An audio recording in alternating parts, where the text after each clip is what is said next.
Good evening and welcome to this evening's edition of the Business Perspectives for October 27th, 2011. Tonight we'll be discussing the 9th or rather the 8th Amendment and the economic implications therein. Join us, we'll be right back.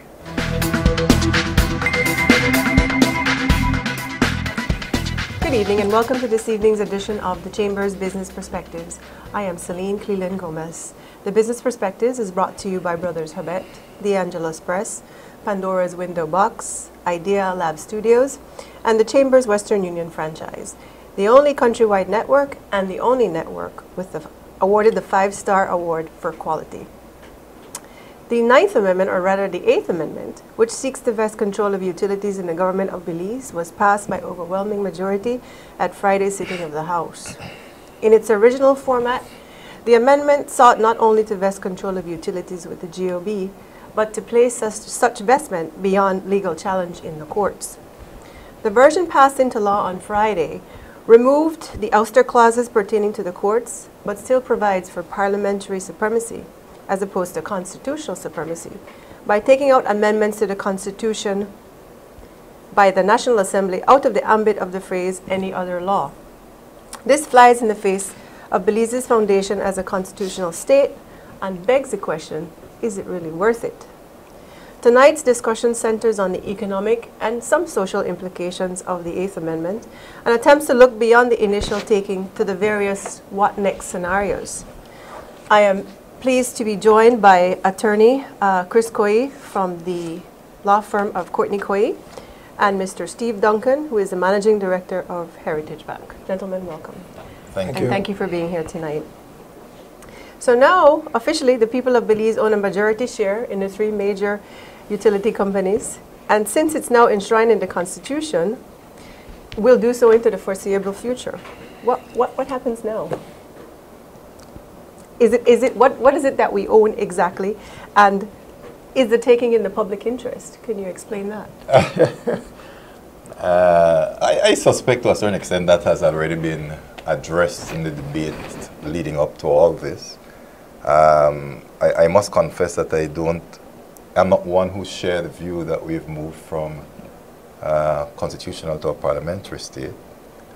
But again, that's a legal issue that to be debated, and I just need to point out that I don't necessarily share that view. Mm-hmm. I think the Constitution is still supreme in our country, and I hope it stays so for a long time, forever. But in terms of what it means for us, I think the objective was and always has been that it provides certain buffer to the populace. So different people will see different things in it. What do you mean buffer to the populace? I think the 3 utility companies that we're talking about all bring different things to the table, and they all were nationalized for different reasons. Mm-hmm. So it's not a one-size-fits-all, so to speak. The economic benefit, for instance, of... Now, whether or not people agree with the rationale will differ, mm-hmm. but the rationale given clearly for BTL, for instance, was given on the basis of trying not to exploit the market. Mm-hmm. Now, whether or not people agree with that, it will vary. In the case of BTL, it was more to try to iron out or smoothen out uncertainty within the market. And in the case of BWS, mm-hmm. that was triggered not by the government, but by the investor, right, who is saying, I got in over my head. Please. Well, I think they went a little further. They felt that it was some crooked arrangement, and they wanted out. Yeah. So it varied. It differs. So you cannot take it. Each nationalization has to be taken within the circumstances surrounding that nationalization. Okay, but if I kind of, in terms of where we are now, maybe a point of clarification as far as the 8th Amendment, it did not in fact nationalize anything. Mm-hmm. All those had occurred already under prior legislation.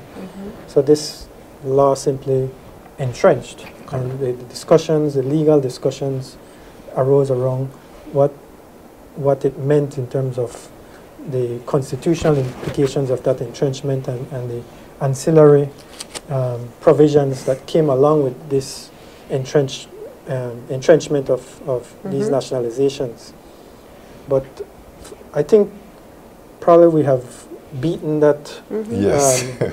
legal discussion to death. I think so. Well, we own a There majority are- share. there That's are- the point. there are- What do we do now? Thank you, sir. That's Right. the issue. My personal concern really has to do with the economic implications of nationalization. Yeah. Whether or not it was in the public interest, people will have their different views, and I'm sure that the government believes that it may be Yes. in the public interest. Yes. But But as can I just ask a question though?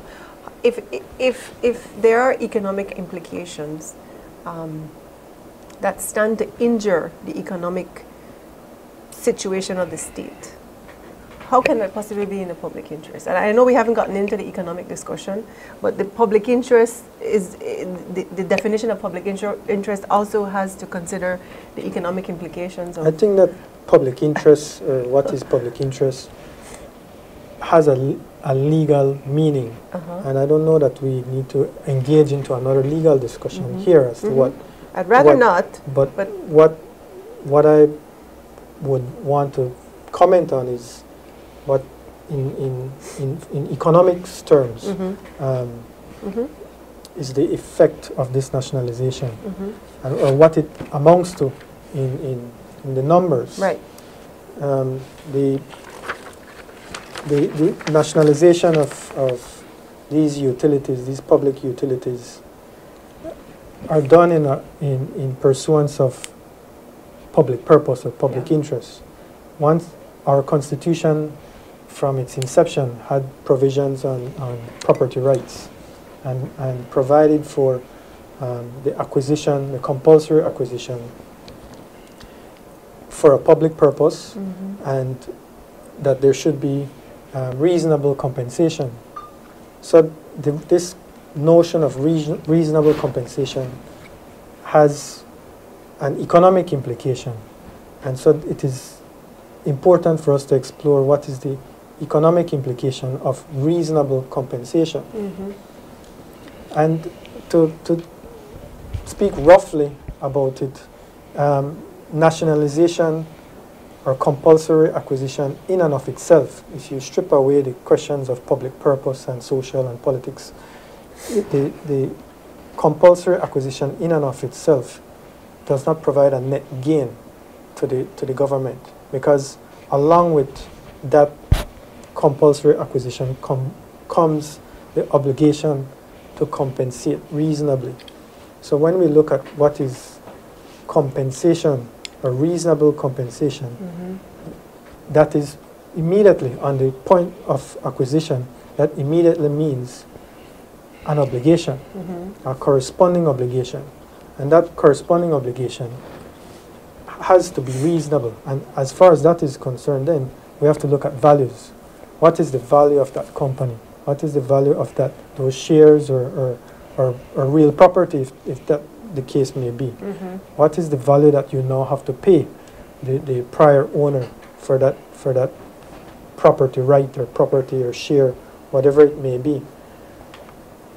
Now, that is the cost, and that is the cost of nationalization. Now, in many jurisdictions, nationalization has been used as a tool, as a policy tool.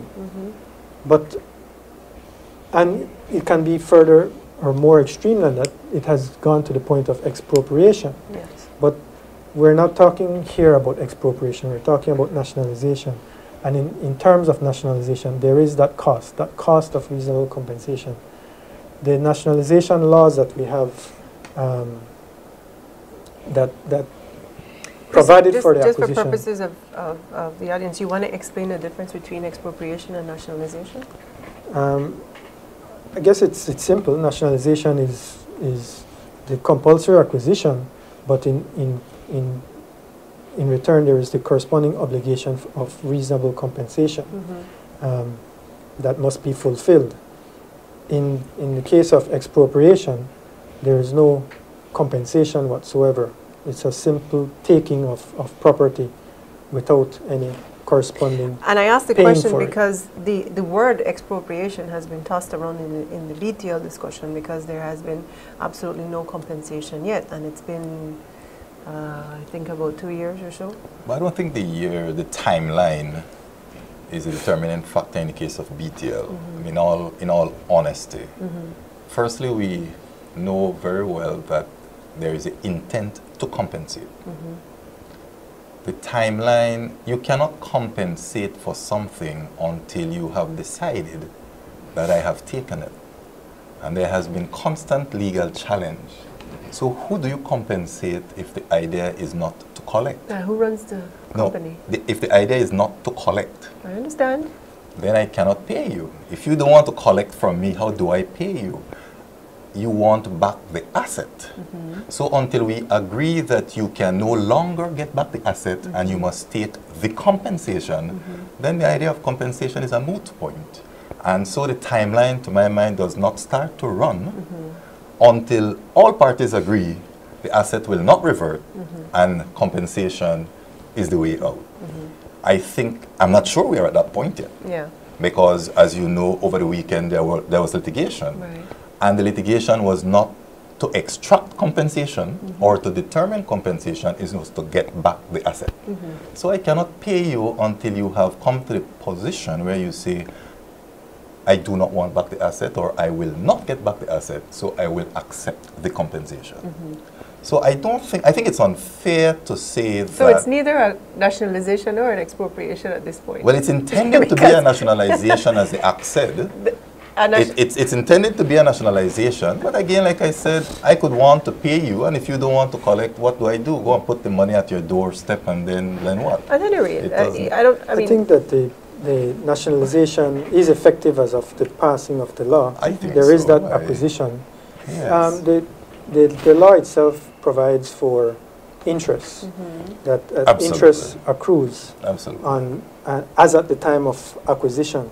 So it becomes now a calculation of interest as at the point of whether it's agreed, what the compensation amount is, or whether the court declares what that compensation amount is. Just so we understand this, there has to be an agreement between the parties that this is what this asset is worth. And in addition to that, there will have to be the payment for the accrual of interest for however long it took to arrive at that point. Correct? Well, I don't want to say there has to be, because parties disagree on figures and values all the time. And that is why lawyers like Chris make money, because that's where they come in. But at some point, there will be a figure.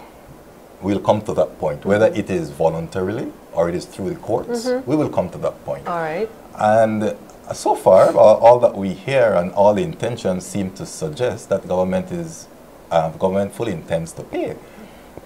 As far as late as recent as the debate in the House just last week, the Prime Minister my recollection is that he went as far as to say that they have actually consulted people to value.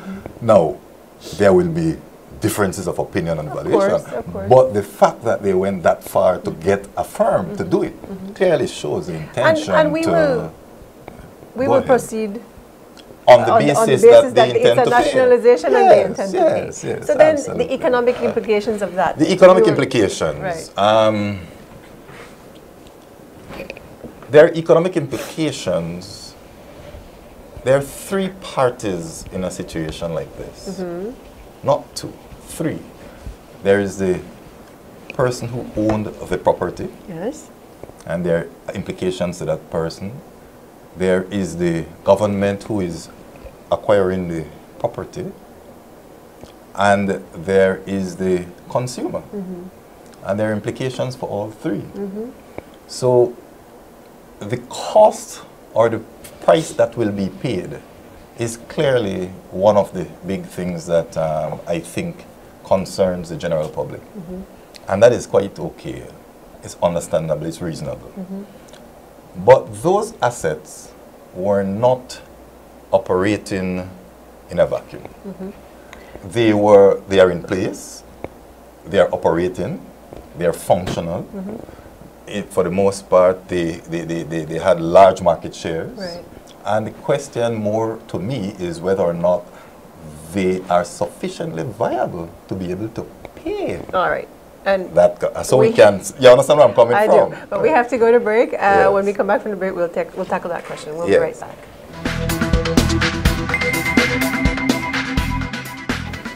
And welcome back. If you're just joining us, we are discussing the Eighth Amendment, and my guests are Mr. Steve Duncan and Mr. Christopher Coy. And we were talking. I think we agreed just before we went to break that there is an economic implication attached to the nationalization of the utilities, and we were getting into this discussion as to what exactly that would look like. And you said, Steve, before we went to break, that the implications essentially affect three parties. I would say that there are largely three parties that you need to look at to get a comprehensive and broad-based view of the situation. And Right. there is a party who owned the asset. Right. There is a government who acquired the asset. And there is the end user. Because you'll appreciate that governments over the years, and not just Belize government, the US government will do it, the Canadian government do it. Sure. Traditionally, there is some reason that extends to the wider public for the nationalization. So the impact to the public is a significant part of how a government will view whether that nationalization So was a that's- success or worth it or not. You see? I think I know, Celine, you want us to get into more the practical and the numbers. Yes. But before we get into that, I still think that it's important to have a little discussion on the economic, what I should say, the academic side, and then we can jump Okay. into that discussion. I think we've all established here that there is an economic implication to nationalization.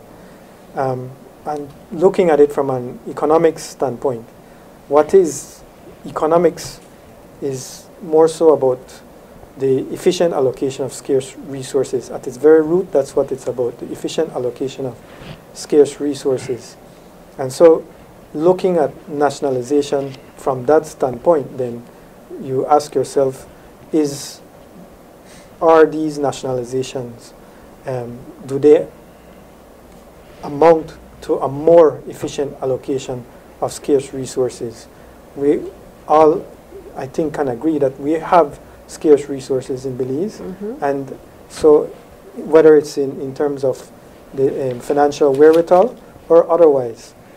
So when we look at nationalization, in terms of the financial obligations that it would bring on to us as a whole, in creating those obligations by that acquisition, did that acquisition outweigh that cost on a net basis? We spoke earlier about the idea of the reasonable compensation as being the corresponding obligation to the acquisition. So when we at that point there is a net or a break even, a set off, but going forward, does it, in the actions of the government, amount to an overall more efficient allocation of scarce resources? That is really the question. Now, if you have the funds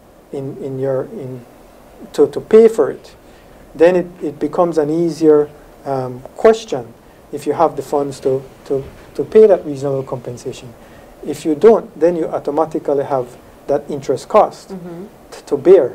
That interest cost to bear then now means you have to weigh that more efficient allocation of scarce resources by government management against that interest cost. And if that outweighs, then yes, there's a net benefit. That doesn't mean that I agree with Steve in that you have to look at the overall picture. It's not just the prior owner and the government that you're looking at. You're looking at the social welfare. And so looking at that picture, that's the calculation that you have to make. Yeah.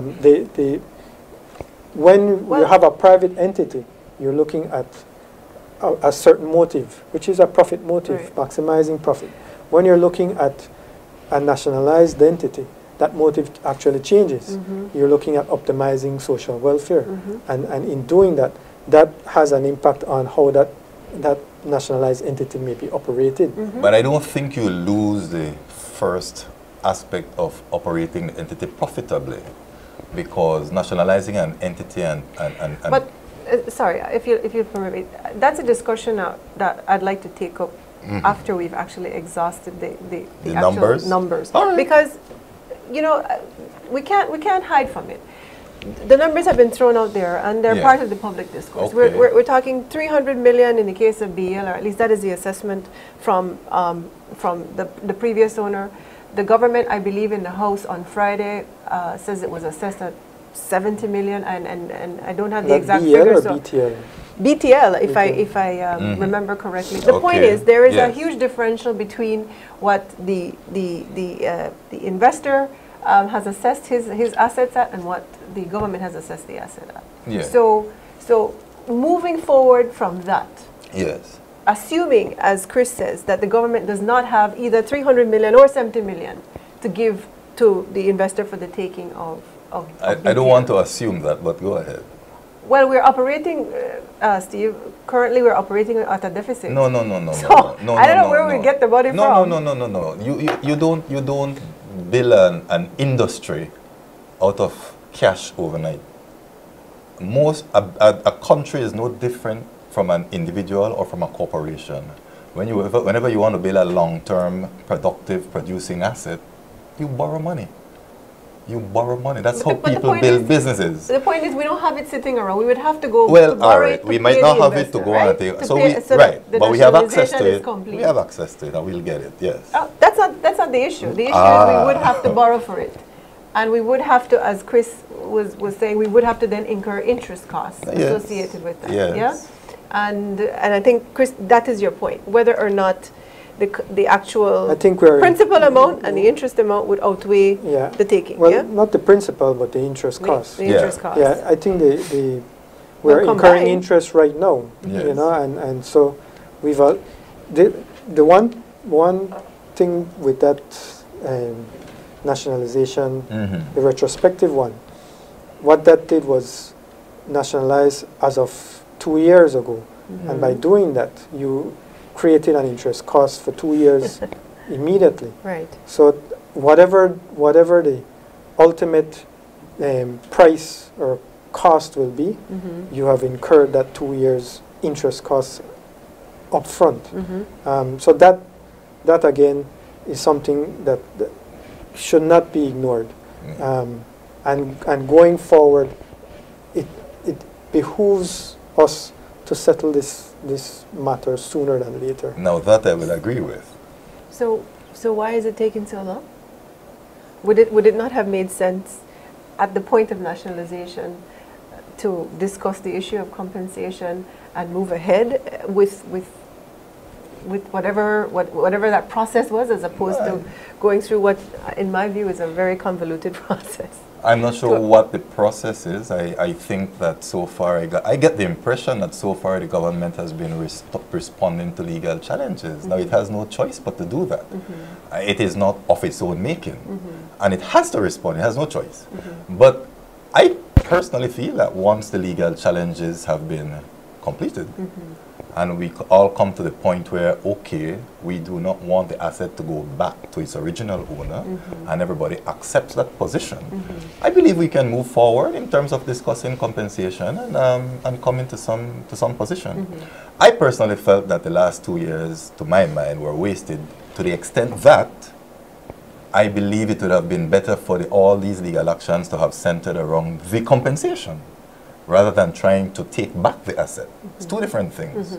So I believe so far government has been responded to the legal challenge, they can't do anything. They have to defend themselves. If you sue me, I have no choice. I have to defend myself. What do I do? So basically, that has been the driver. The driver has been the original owner of the asset is bent on getting it back, not taking compensation, and has been mounting legal challenges. Well, so what do you want government to do? But that assumes, Steve, that if there was a reasonable offer on the table, that the investor, would not consider any reasonable offer because we don't know that. Please just let me finish my point. Because what they're after is a reverse of the nationalization, essentially. That's what you said. Basically, the government has been battling these legal challenges because the investor is against the actual taking and the means by which that occurred. Yes. And so the issue of compensation hasn't even been on the table. Well, and so you're saying, well, what is it to do? But at the end of the day, if you seek to nationalize and you decide this is going to happen, irrespective of what happens, and you sit with the investor and say, look, this is what I'm willing to offer you, and it's a good faith offer. Could it not have made that choice? I don't know. I don't know. I don't know. No, because I do not want. I can't talk for the government. Right. Firstly, I don't know all the. Steve, you said that what they did was, what are they to do? They're up against all these legal battles. I'm not talking for the government. I'm talking in a very general sense. If you sue me, I cannot ignore the lawsuit. But I took your asset, right? I took your asset, and, yes. I'm telling you, okay, I want that. Yes. But I'm going to give you this for it. You're going to be paid on the. I went to court and I said, no, I don't even want you to have it. I don't even want to talk compensation. Yes. I want back the asset. So that is what you said has occurred over the last 2 years. And so the issue of compensation hasn't even been I don't know. But if you I don't know that aspect of it. Okay. But I'm saying that if you're sued, you have to address the lawsuit. Accept it. Right. But could it not have, is an option for the government, not that they could have said, this is what I'm willing to offer you, and begin the negotiations for compensation in good faith, as opposed to just, you're saying they're in a defensive mode, trying to ward off all these legal challenges. But they've taken the asset. The option seems to be on both sides of the fence. There has to be an effort on both sides. Yeah, to me, both sides, I agree with you, Chris. Yeah. It's a both side thing. I mean, I agree, but the interest, with considering the interest costs and what it's costing us over time, because we have to borrow the money, would it not have been in the interest or the public interest in this case? Yeah. For both parties to come to the table, I agree. Yeah. To say, look, if I want what you have, I'm willing to pay you this for it. Can we begin the conversation on that? At this point, that's a hypothetical question. That's academic at this stage, because that would have been theoretically, that would have been so. But you can't, how do you sit at the table with somebody who doesn't want to sit with you? What do you do? I don't know that's the case. I don't know. I don't know. I don't know either. I don't know either, so I don't want to make any assumptions. Whether there was a good faith effort or there is a good faith effort to settle. I just would say that it certainly makes sense to make that effort. Absolutely. But going forward, there are, I presume, continuing legal challenges to the constitutionality of the acquisition, to this 8th Amendment. That may or may not be successful, but if we assume that they're not going to be successful, and what should you do? What do you need to do? One, yes, is to make compensation and take care of that at the earliest possibility. That's certainly one, and that that it's reasonable compensation. It's not overly or excessive. That it's reasonable compensation, but acknowledging that now that these specific utilities have been entrenched into the Constitution and that they are majority owned, how do we deal with that now? Now I was discussing before about this motive, the change in motive. What we have now is optimize, what the motive should be is to optimize social welfare. That does not necessarily mean solely maximizing profits. That means maximizing the surplus of the company itself, that is the producer. It means the maximizing the surplus to the consumer, and to some extent even to the wage earner that works for the company. But in taking account of all these factors, these are where other considerations come into play. Questions of efficiency come into play. How do we go about answering that question in this context? And I want to get back to that, but we have to go to break. And then I also want to get back to your question, your response, which was, maybe there's a way to pay for it over time, because you have to build. You don't build an industry overnight, you said. So I want you to explain that further, but we'll be right back.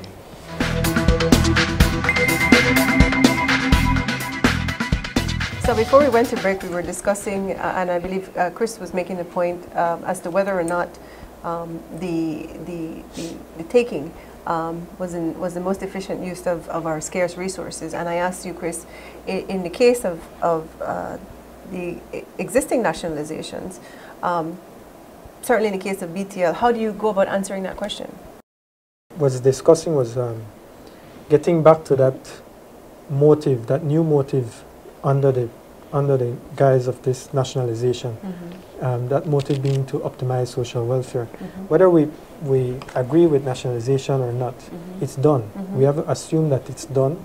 The legal battles that will go, we can't assume that those will be successful. We have to work in the environment in which we operate.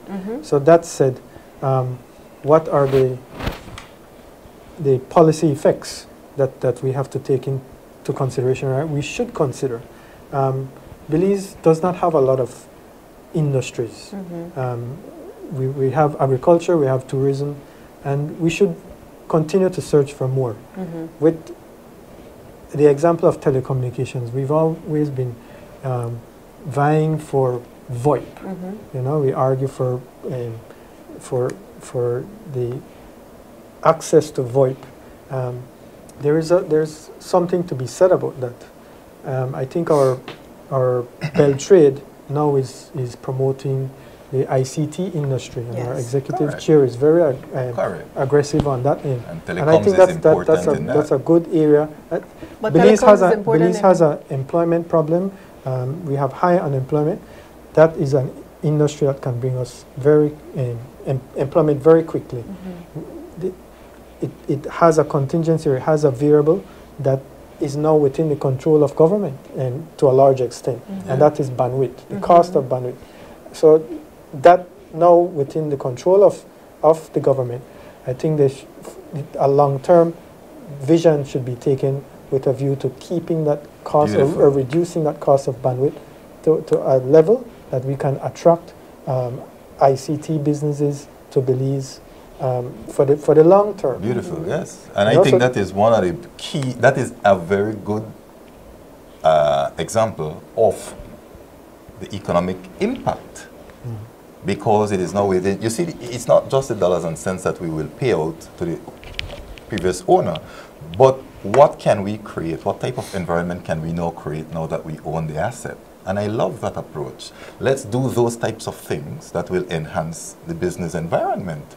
And it becomes a very invaluable asset to us, in the sense that the costs, savings, when you do that, or the increased business, when you do that, if you can attract business by having cheaper telecoms, etc.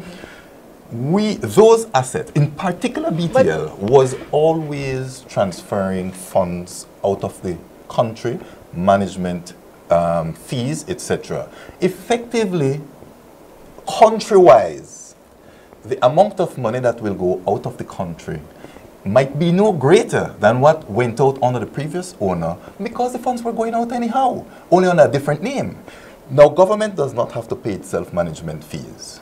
So those management fees can form part of the payment of the asset. So we don't know how much will go out yet. But just let me ask a question, because if you address or you reduce the revenue streams, or the amount of revenue. Which revenue streams? Let's assume we're talking about BTL. And we're saying that we want to make it more I suppose palatable for ICT investors, and they look for access, and they look for cost, and they look for reliability. Yeah. Right? That's what they look for. Yes. So assuming that to do that, you have to reduce the cost of your services. To attract. Right? To attract yes. that. That then affects your profitability. I don't see how. Would it not affect your margins if you were If I have 0% of $1 million is still zero. But if I do not have any income from those types of businesses today, and I can attract 50 of those businesses tomorrow, let's get back to the issue. Doesn't it increase your volume? Well, allow me to finish the question, Okay. because the question is, if BTL as a public entity, Yes. as opposed to the private entity, Yeah. if the profitability of that entity is affected by the measures that are put in place to Yeah. attract these investments, would that not impact the point you were trying to make, that Which in the is? long term, the taking might be paid off by the profits of the company that we now own? Well, to reiterate, I don't agree with the premise, because if we are attracting new business, I expect new cash flows coming into the country. That's the first thing. So I do not want to suggest that by reducing your rates to attract new business, the impact to your profitability is negative. No. I I'm don't not wanna suggesting make it's that- negative. I don't wanna make that I didn't- assumption. That's not what I said. All I'm right, not suggesting okay. it's negative. I'm just But suggesting that what I it's will likely say, to be less. it could be, but it could be more too. Because if I attract sufficiently of those business in terms of numbers, we're talking telecoms. The people don't have to come here to reside, etc., in the sense of not large number of people flocking into your country. So it's easy to do a lot of those types of businesses and generate revenue from them without significant impact on your social services. So just to make the point, you're saying that it is possible for us to address the public policy issues related to these takings, meaning that we can use them, especially telecoms, to stimulate economic activity on the one hand, which is an Absolutely. economic implication, Absolutely. and also continue to drive the profitability index or the profitability quotient for the telecoms and the other companies that are nationalized, meaning that it's a win-win situation in your view. I don't see why not. Okay. I honestly do not see why not. Like I'm saying to you, the companies already send large sums out of the country. I think you have. That's a discussion to be had. Yes, In that yes. you can use the profits being generated to start paying towards the Absolutely. compensation due. Right. You can use that, but in a sense, you already have accounted for that in your valuation of the expected or the value in calculating the value of that nationalized entity. That one of those valuation methods would actually account for that, but that's what you call a discounted cash flow valuation method.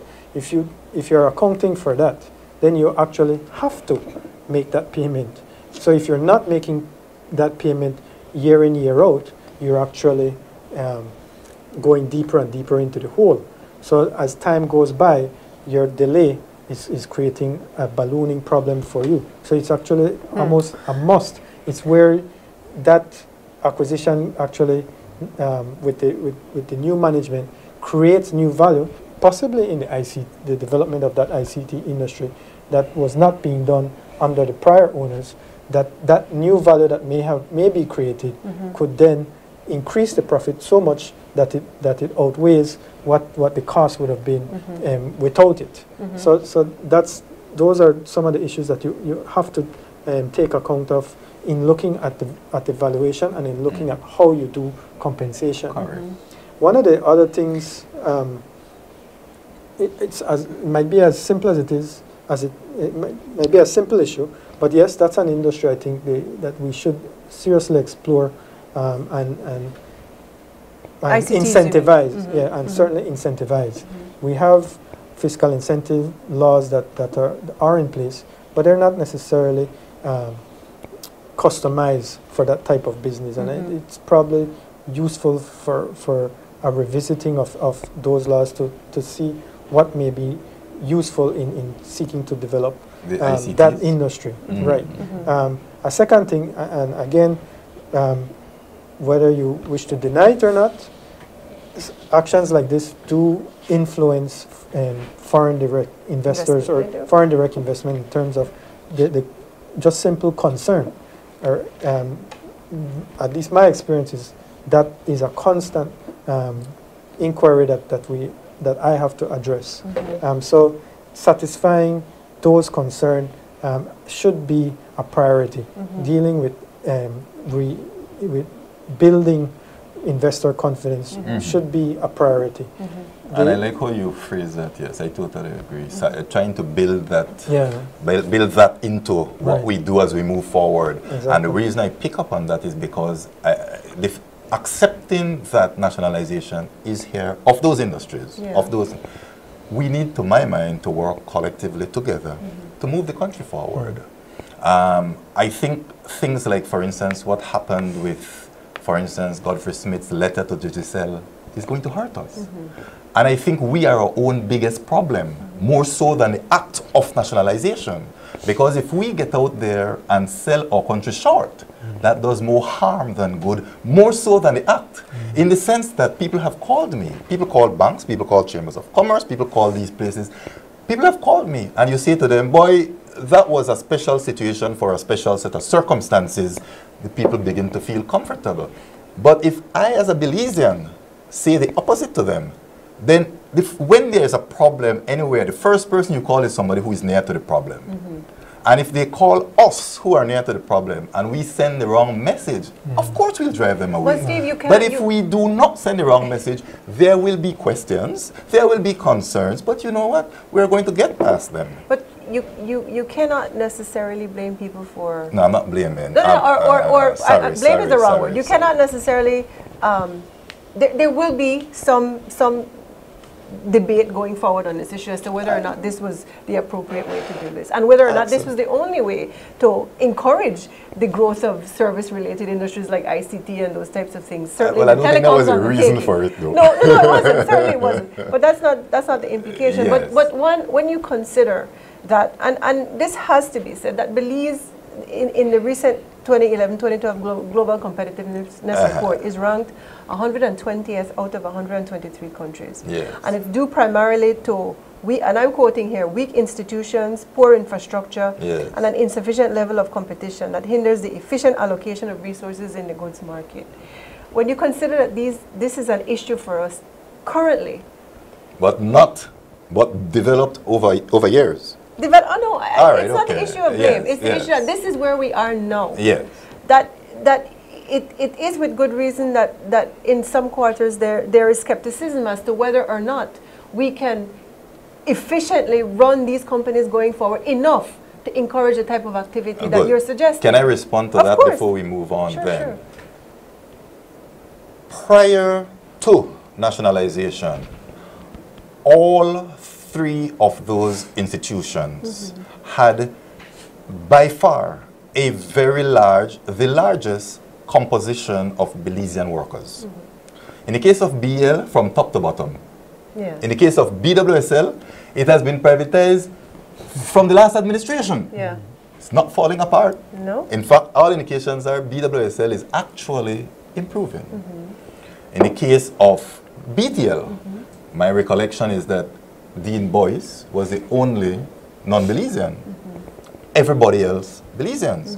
So what we have seen is we have a country where the workforce is significantly growing and developing in terms of level of skill set.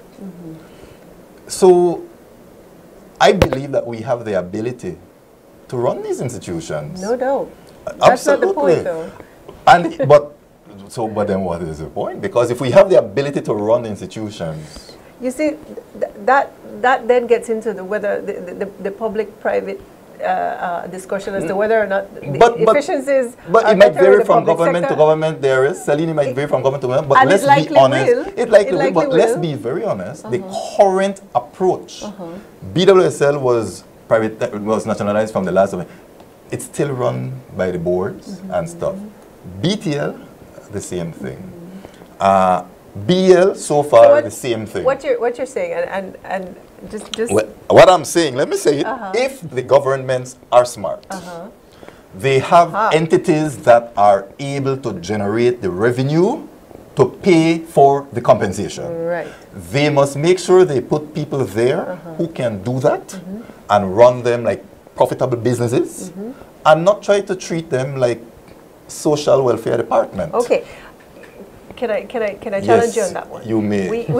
We had a speaker recently towards the end of September, Dr. Hamid Ghani, and this was essentially his point. Yes. You need to ensure that going forward that there is enough scrutiny on these organizations to ensure that we get value for money. Okay. And but in his experience, he said that these typically become dens of patronage, political patronage going forward, and that this then seeks to undermine exactly what you're suggesting. Well, he'll have to come to live in Belize to get a different experience. That is all I can say. When he comes to Belize, he'll get a different experience. But the issue is that it is a concern going forward. I wouldn't say it's a concern, it's a possibility, and the possibility exists. And the possibility exists. And we have, in the same way, a few years ago, we demonstrated when we were not happy with how the previous owner was running BTL. Well, we do the same thing now. If we're not happy with how the current owners, namely government, will run it. We must keep the same level of scrutiny. Right. I agree with that. I don't have any difficulty with that at all. Good. Okay. And we have to take the final break, and we'll be right back.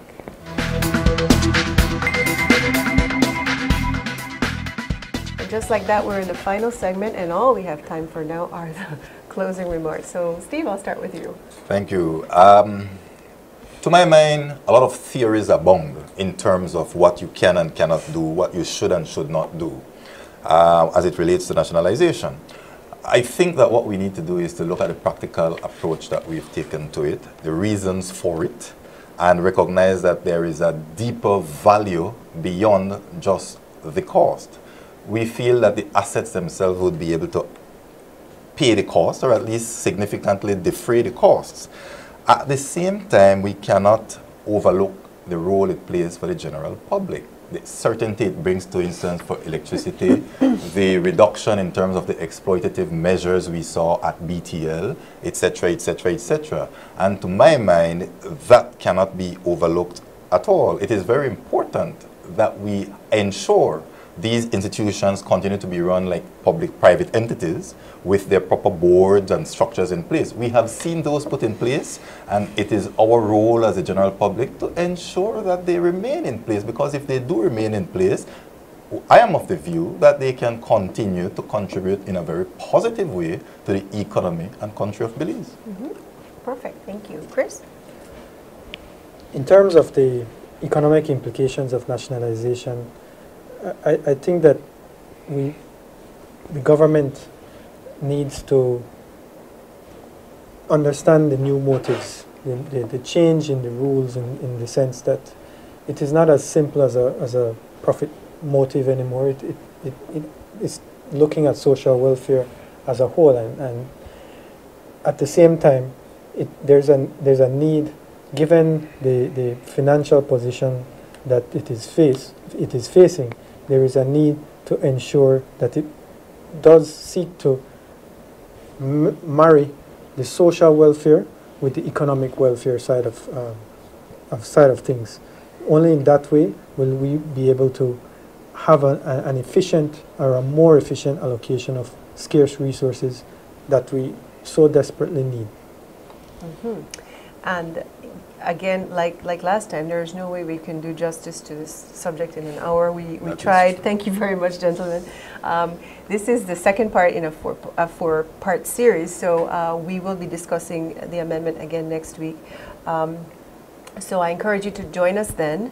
Thank you for watching, and please join us again next week at the same time. Good night.